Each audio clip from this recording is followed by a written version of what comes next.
Well, a very good afternoon to the latest edition of Racing Back. I haven't got the faintest what number it is. It's in the 20s, but there we go. Hey, I had a haircut last week. Let's have a look at that. Jules has had a haircut this week, hasn't he? And a beard trim, eh? Following the example of the older gentleman that Absolutely. conducts the podcast with him. So, the penultimate round of a very long MotoGP season, Portimao in Portugal. Yeah, it's a big winter for MotoGP. With Liberty, I'm sure will really grab the reins pretty hard, and we're going to see what happens there. So we're going to have a little look to who's done well on both two and four wheels. I would promise you there's not that many, but there's a few that might surprise you. Just to tell you that Dr. Martin Rains will be others, not next week, but the week after, which of course is at the end of the season in Valencia. And of course, we'll have the Valencia test as well. So let's have a look at the socials. You see, cleverly, while I talked, I got that ready. I thought that was very, very unusual, I assure you. Right, Flying Dagger 46. I think the only rider to compare to Toprak will be 93 and 27. So that's Mark Marquez and Casey Stoner. I think he's that good. Red Rider, Red Rider the biker. More information about World Superbikes in one episode than I have in me. Same for me as well, to be honest with you. Thank you, gents, for bringing on Greg. It was worth the wait. P.S. My comment from the previous episode was cut short. I had an interesting what if Mark Simoncelli was teammate to Mark Marquez at HRC. Would it have been as bad as Rossi and Lorenzo's years at Yamaha? Sadly, we're never going to know, are we? We're never going to know. Ultrare 48, a great podcast, and thanks for nice words for Toprak. Penny XT1TE. Greg is the best WSB commentator and is spot on with Toprak's approach to MotoGP next year. Can't wait to see how he gets on. Bulliger is testing the MotoGP bike now to decide whether to stub for MM or not. Well, we'll come on to that because, well, we've actually heard from Greg here because I think he's pleased that he told us. Thank you for having me on the podcast, Nick and Jules. It was a pleasure and a privilege to talk with you, and it came on a bit later. Nick and Jules, thank you very much for inviting me on. As it turns out, Bulliger was testing the MotoGP Ducati at the precise moment. Wasn't he listening to us? Of us recording, a pleasure to chat with you both. So, yeah, that's interesting.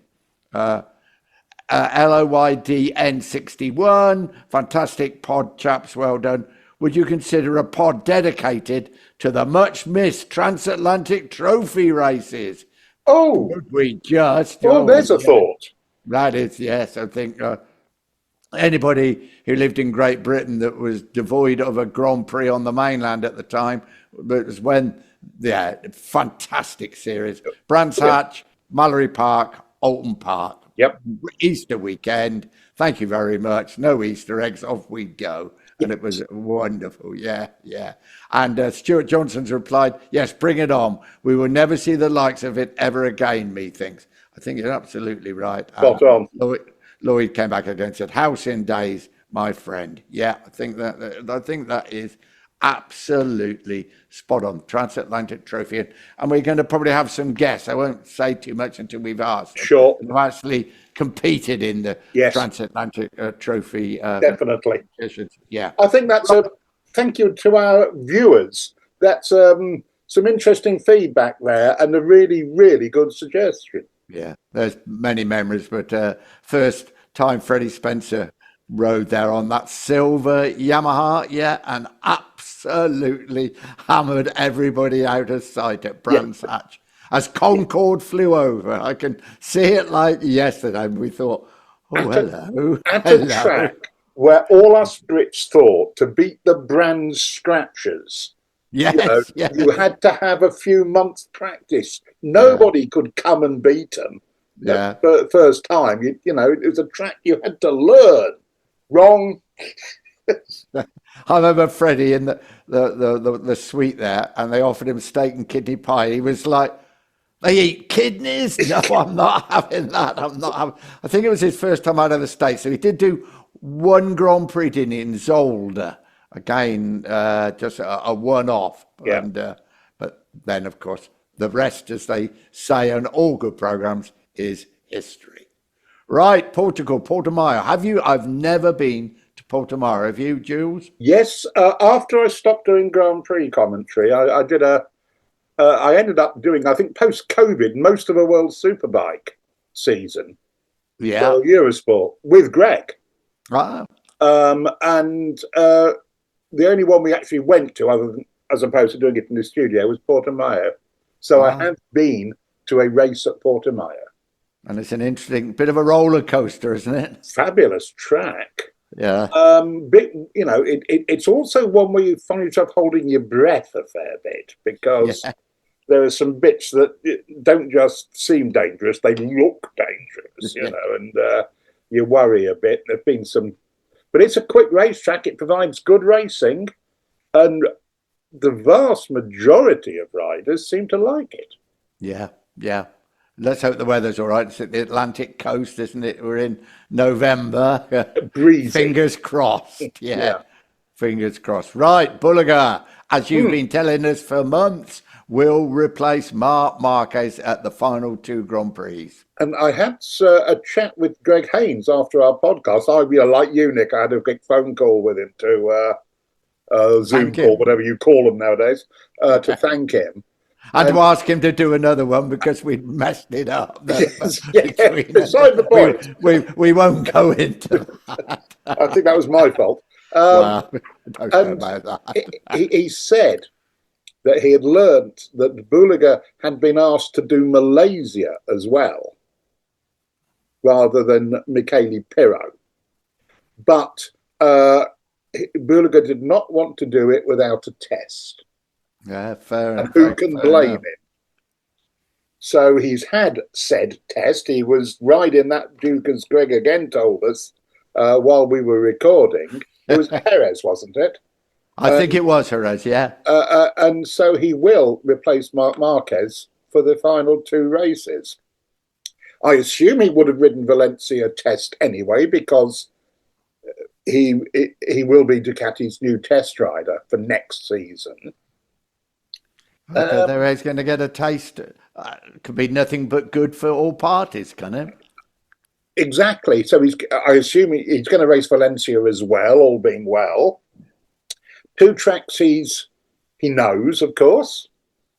Yeah, from his Grand Prix days. Yeah. So what's usually you think, oh God, some poor young sucker thinks getting to ride a Motor Grand Prix bike as a one-off is going to be great for his career, and usually it's horrible. Yeah. But this time you think, this could be interesting. And there was a piece I saw on social media this morning from quoting Top Rack. Top Rack says that he thinks that Bulliger's good for a top 10 place. Oh, there we go. Oh, it's going to be good fun next year, isn't it? And the year after. Right, Bezzecchi and Bagnaia. I think battle for third place, 5 points separate them. You'd put your money, I think, on Bezzecchi, but Bagnaia can catch us out every single time, can't he? It's almost like wondering which Pecco is going to turn up, isn't it? It is. If he's going quick in FP1, you tend to relax a bit and think, good, he's going to be all right. Yeah. But also he has a history, if you go back just 1 or 2 seasons, of never doing anything on Friday and only, starting to go quick in qualifying. So I haven't got a clue what's going on. I'm assuming Gigi Dall'Igna's got a clue what's going on. I'm assuming Davide Todozzi has a clue what's going on, but no one else has.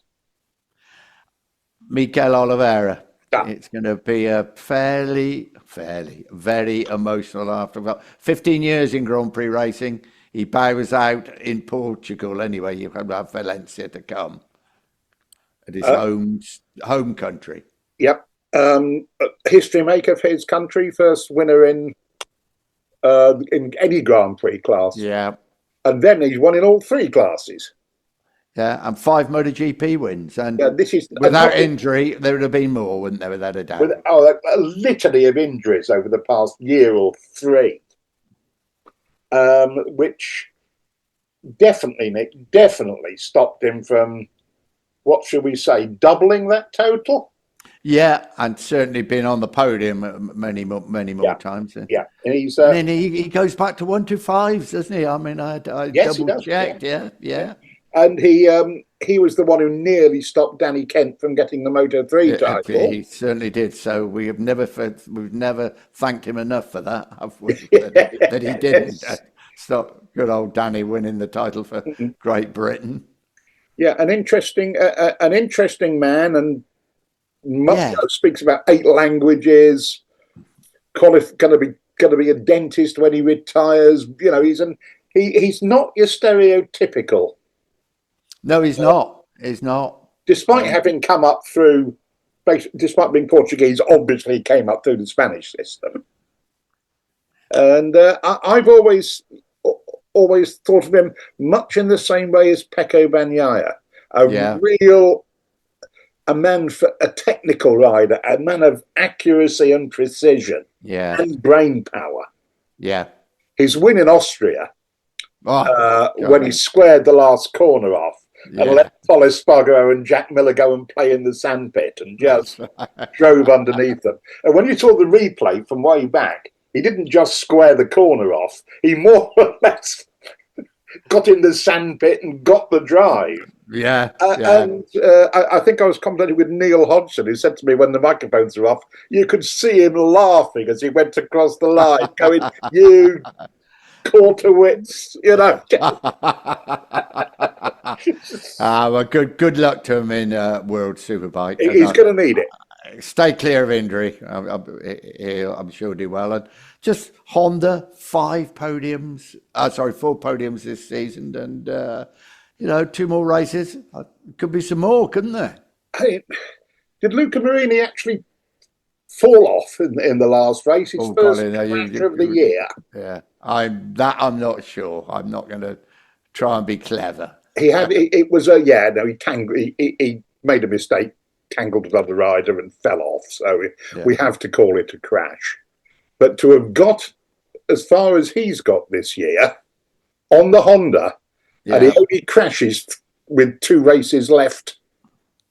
Well, 2 meetings, of course. There's 4 races. 4 races. Yeah. Bit different to his teammate. Who's just a little. Just a little. And Zarco has been hitting the deck with alarming regularity. Oh, he has. Yeah, he certainly has. And Moto2 still to be decided. It's the only championship left to be decided. And I think 9 points, isn't it, between... Now, pronouncing this gentleman's name is... Well, pronouncing names is not my strong point anyway. Diogo Morcida, is it? Or more... Moreira. Moreira. Yeah. Moreira. Yes, got that. Brazilian... 9 points in front of Manuel Gonzalez. So he could do it. He's got to leave Valencia, as it's not complicated with no sprint race or anything. 26 points advantage, he could be world champion before Valencia. Yeah. Let's hope he's not, but just for Valencia, Yeah. It's always nice to have at least one title decided at the last round of the year. And I think next week's edition that we ought to look at those last round battles. There's been some amazing races. There's the Reed Ivy business in the 250s when Reed renegated on the whole agreement between them and took both world titles. There's obviously Rossi and Marquez. There's Rossi and Nicky Hayden. There's Spencer and Kenny Roberts at Imola. There's so many of them. The penultimate round in Sweden where Freddie caught Kenny Roberts by surprise, and Kenny was not impressed. Nobody. Those days you could just go to Parc Ferme, couldn't you, and just wait and talk to the riders. Nobody spoke to Kenny for 5 minutes. I'd learned after my episode with John Eckroyd in the Czech Republic that sometimes it's best just to keep your mouth shut. I'll get the quote later. Yeah, absolutely. Yeah. Right. One quick word about Valencia, Nick, because we didn't get please. Valencia last year because of the floods. Oh my How goodness. nice to be going back to Valencia. Wow. Do you know, Julian, I'd forgotten though, there's horrendous floods. Mm. So good in every way, and full Yep. marks to the MotoGP community. They switched the race to Barcelona. All the proceeds, all they poured millions of pounds into Valencia to Yes. help them to recover from that terrible, terrible flood. Yeah, absolutely. It's really good to be back. Yeah. That's it. I know, we can talk about too many races and the season is too long, blah, blah, blah, which it is. But there is it's now a tradition, isn't it? Of you finishing Valencia. It is. And we finished at various places. We finished in, I think, Rio. We used to finish in Australia. Good part. I was a bit younger then when we finished. But no, I think we finished in Malaysia one year. I can't remember, but no. But Valencia's always been there for a long, long time. It is tradition, isn't it? Yeah. Right. Well, much interest, obviously, in MotoGP because Liberty have been involved this season, but I think they're really going to grab the reins in the winter. And it's going to be mighty, mighty interesting to see the changes they're going to be making. I've read some very interesting articles recently. They don't want to. The sport is different to Formula One, but they want to bring so much that they've learned from Formula One to MotoGP and financing and venues and everything else. So it's going to be a very interesting time. So I thought it'd be nice just to look at riders who've turned drivers and just how they fared when they've made the crossover. And obviously there's one that springs to mind more than anybody else, and that's John Surtees, isn't it? Just a bit. Yes. Yeah, it wasn't uncommon back in the day, was it? I mean, Jeff Duke was dabbling. Tried, didn't he? He dabbled with it. Ago dabbled with it as well a little bit later on, didn't he? Yes. So never made the move. No, there was what it was called. Was it the Formula Aurora series? I think there was, and then there was a Formula 2, wasn't there? And there was various different championships, wasn't it? Yes. Yeah. But Surtees, 7 world titles in Grand Prix bikes, 38 wins, and then he made the switch, and he did it. He became the only person in the history of the two sports to win on 2 and 4 wheels, and that was 1964. He won the Formula One World Championship driving a Ferrari. 6 wins in Formula One, and I always thought, Jules, and I've probably said it on this program, that he was the first driver to win for Honda, but he wasn't, was he? I think he was the second. So I understand. Richie Ginter the first? Yeah, I think he was, because I think if you go to the Motegi Museum, they've got the car actually in the entranceway. Yes. The car that won that they would, wouldn't they? Yeah. Full marks of them. I've got a copy of won that Grand Prix. Yeah, I've got a copy of Mr. Honda over there. I can check that very easily. Yeah. I mean, Surtees. We run out of superlatives very quickly. Yeah. With John. Clinical rider and driver, very, very talented engineer. Yes. And to call him single-minded, is to call double pneumonia mildly irritating. He was didn't suffer fools gladly. Actually, no, he didn't suffer fools at all. Yeah. Was not the easiest man in the world to get on with. That changed a bit, when his son was born. Yeah. And he mellowed really quite significantly, which makes the subsequent tragedy even more bitter. His son was killed, wasn't he? Yeah. But without a doubt, well, Nick, can you know Formula One much better than me? Anyone going to do it again? No, I think that was a question you're going to ask. I think no. I don't think so. I think the closest we came in modern day of a rider going to drive in Formula One was Valentino Rossi, because he test drove for Ferrari, didn't he, at Mugello, and they were very impressed. And the stories suggest, and I've got no foundation to say it's absolutely true, they wanted to sign him. They wanted to come into Formula One because Formula One was at a bit of a dip at the time, and Bernie Ecclestone was desperate to get Valentino Rossi to come and drive in Formula One because without any shadow of doubt, he was the most popular motorsport man in the world at the time. 2, 4, 3, 1 wheel, didn't matter. He was the man and they wanted him. But he decided he didn't want to go, despite, I think, putting in some quite impressive times. Of course, he does car race now, doesn't he, in the World Endurance Championship. But that's after he'd retired, and that is something very, very different. Yes, I mean, my understanding is much the same.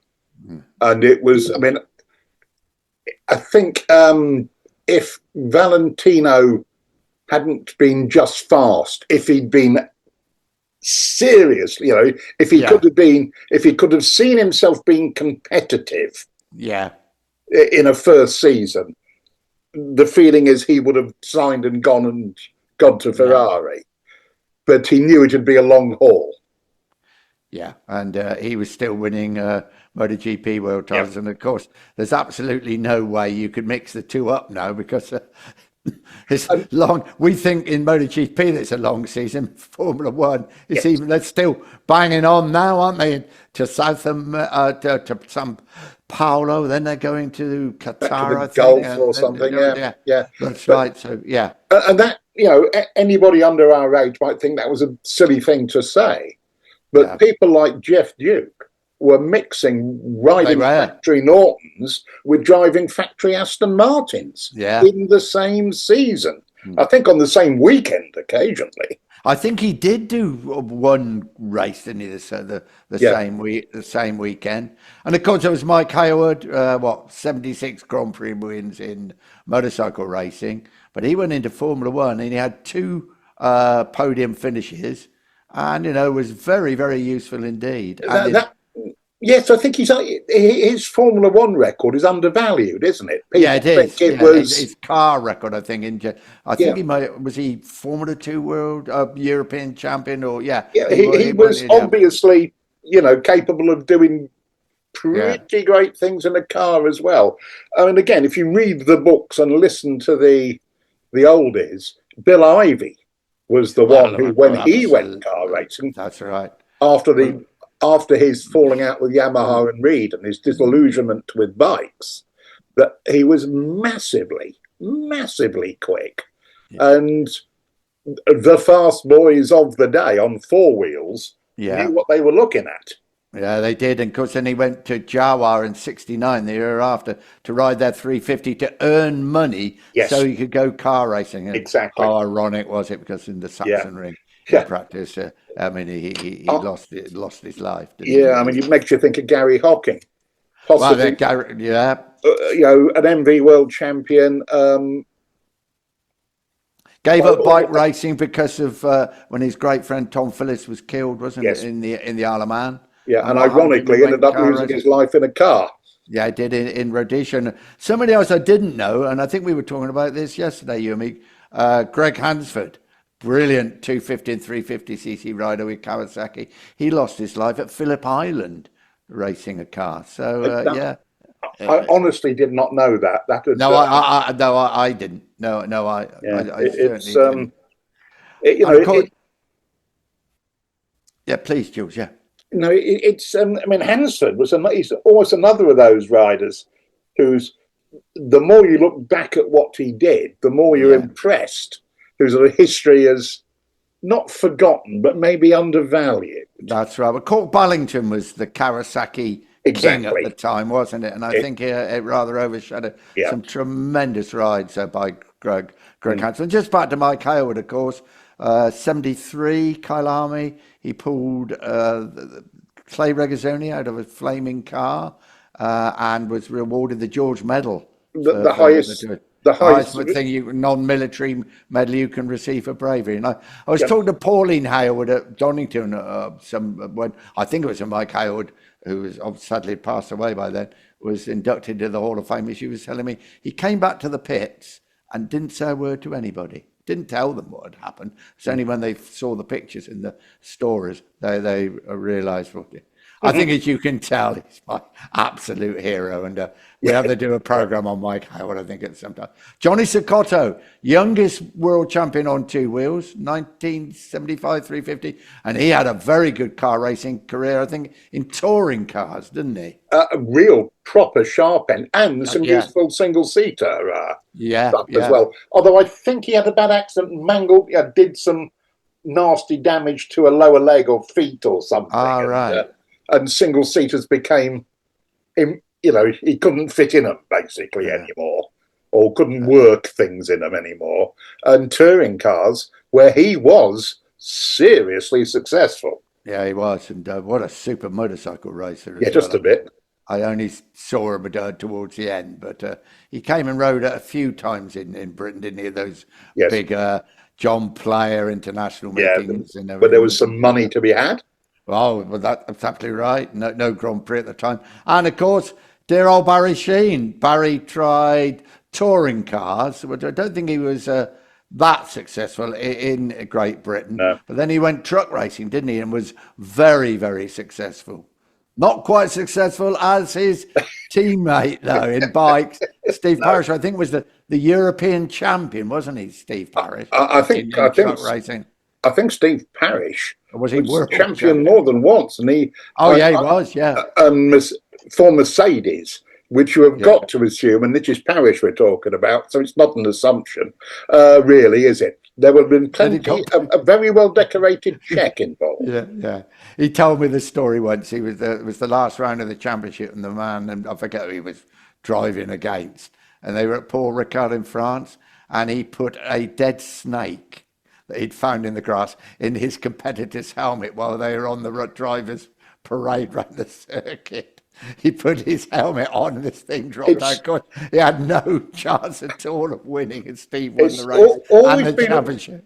A wonder to me that Parrish hasn't had that nose rearranged by somebody at some point. I think he's probably extremely lucky. Wayne Gardner rode the touring cars in Australia. Very successful. I remember when I was doing Formula One, I went to see a couple of his races because they were in the support races for the Formula One Grand Prix. And I think he won one of the touring car races at Calder Park, I believe. That was those big. Yeah, they were really big in Australia. They were. V8 things, wasn't it? That's right. And well sponsored. That was a very popular series. He was sponsored by Coca-Cola. He had his own team, and I think it was the year of the Sydney Olympics, and they switched the sponsorship, and I think that meant that Wayne couldn't continue. Casey Stoner, do you remember when he retired? He did a couple of touring car races in Australia. One, of course, everybody wanted to beat him and crash into it, and two, he found the media presence was even greater than in MotoGP. So I think, dear old Casey went back to the farm and went fishing. I think he thought, well, I've had it. And what about Eddie Lawson? Eddie Lawson had a very good career, didn't he, in Indy Lights and kart racing after he'd finished MotoGP. Yeah, he rode in some sort of, not quite the top form. That's right. Was it the kart championship? Was it? Yeah. But the go-karts he drove, he would lap faster around Laguna Seca than he would on a 500cc Grand Prix bike. Wow, that must have been pretty exceptional. There's an advert for a low centre of gravity. Yeah, very much so. So, there have been plenty. And there's a gentleman from Cheshire who won a TT. He won a Grand Prix. And he won. Did he win the British Touring Car Championship? He certainly won races in the British Touring Car Championship. Yeah, you're talking about. You quite know quite well. Yes, you're talking about Stuart Graham, son of Les Graham, the first 500cc world champion, of course. Yeah. He won two Grand Prix. One was a 50cc TT, and one was a 125 race. I think in a Matra. It was a Matra in Finland. Yeah. And he went from driving tiny motorcycles to British touring cars, where he was driving those damn big American tanks against the minis and things. I think Stewart also won. Now, was it called the Gold Cup? And it was the TT. It was called the T Touring. They had for cars. For cars. and he won one. I think he won it more than once, but one of his wins was on the Isle of Man. So his unique achievement is he won the TT on 2 and 4 wheels on the Isle of Man. You know, did they use the full mountain circuit, or did no? They turned right at Ninian's Crossroads, I don't think, and went off something along those lines. It wasn't the mountain circuit. My friend Roger Cope, who'd finished second in the Manx on bikes, drove in that competition, but he caused an awful lot of damage to the wall at Governor's Bridge. I got a letter from the Isle of Man government, albeit from Alec Hammond of Oxford Products, but he didn't know at the time, demanding £50,000 stonemason's bill to repair the wall at Governor's Bridge. But so the Stuart Graham, it's interesting. It's not going to happen now, and still I can get annoyed because the national media, national broadcasters in Britain, I got Mark Marquez on the BBC. I think it's when he rode the Honda over the Wibbly Wobbly Bridge over the River Thames, which is fantastic. And their story was that he was interested in going car racing into Formula One. I mean, I think they'd asked the question, would you like to do Formula One? And he said, well, yeah, it would be interesting, wouldn't it? And Lewis Hamilton always said he wanted to ride a MotoGP bike, didn't he? It used to infuriate Jorge Lorenzo. He can't even ride a scooter properly. He can't drive. Formula. He used to get, as Jorge used to get in a right old tisser. And then when Lewis Hamilton did test a Ryder Grand Prix bike with Valentino. He did. He was respectable. Yeah, good. I think he does ride a bike, doesn't he? And I think a lot of them are keen on. And I told you the story that I fixed up for Mick Durham when he was world champion to drive the Williams car in Barcelona. And Jack Villeneuve, who was the world champion, was going to come and ride the bike. Well, Williams, in the end, wouldn't let him ride the bike.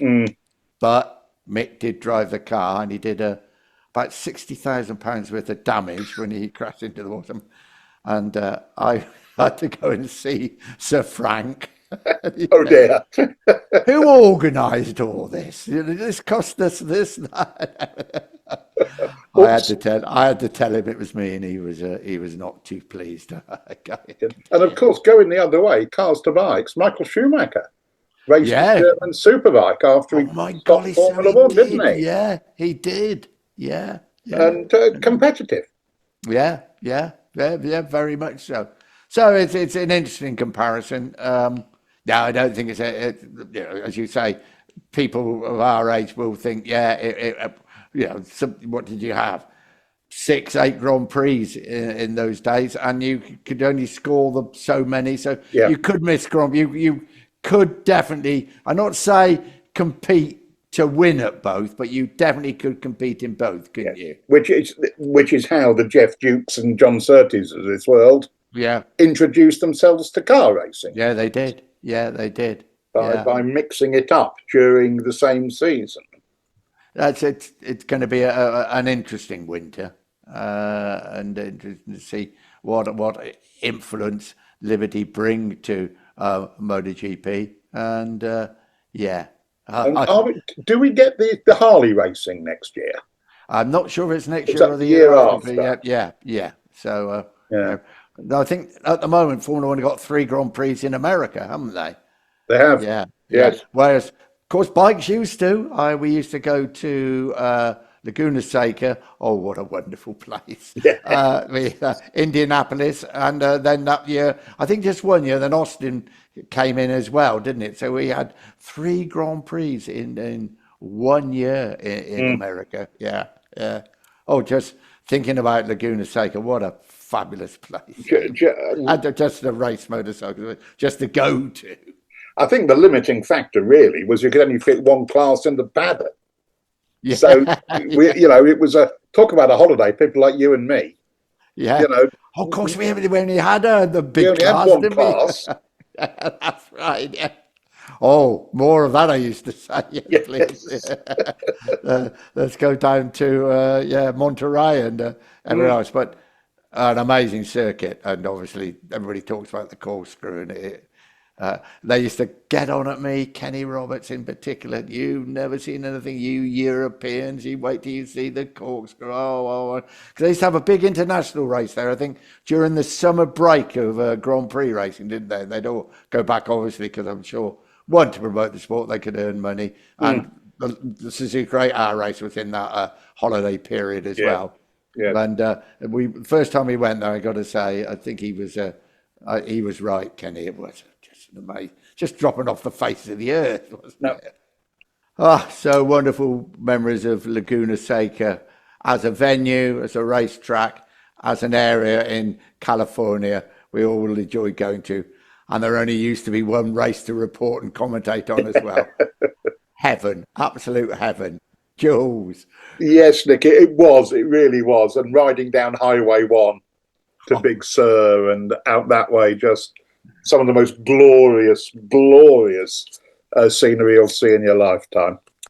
And it was interesting just to have a little wander through the history of motorcyclists who became car drivers. Quite instructive, really, about how it was relatively easy back in the 50s and 60s, and is now, and like in most things, every sport has become ultra professional and focused. And I think you're right, Nick. We won't see, I don't think, Nick, I think it's a racing certainty. John Surtees' unique achievement is safe. Yeah, I think it's very, very safe indeed. And something to remember him by, very, very especially indeed. But it'd be lovely if somebody did come along and suddenly said, Mark Marcus announced that I'm going Formula One car racing. But I don't think it's going to happen. But it was lovely looking back. And Surtees, Hayward, people that me and Jules grew up following and reading about. And so, golly, I'm nearly in tears here. There's the true Halewood fan, you see. We got to do. I can tell you lots of Mike Hailwood stories. I'll just say one. My sister met him at the jazz club in Oxford, and I told her, she's got to be your boyfriend. He's got to be your boyfriend. Never worked out. I never forgave her. Never forgave her. So there we go. That's another one from us.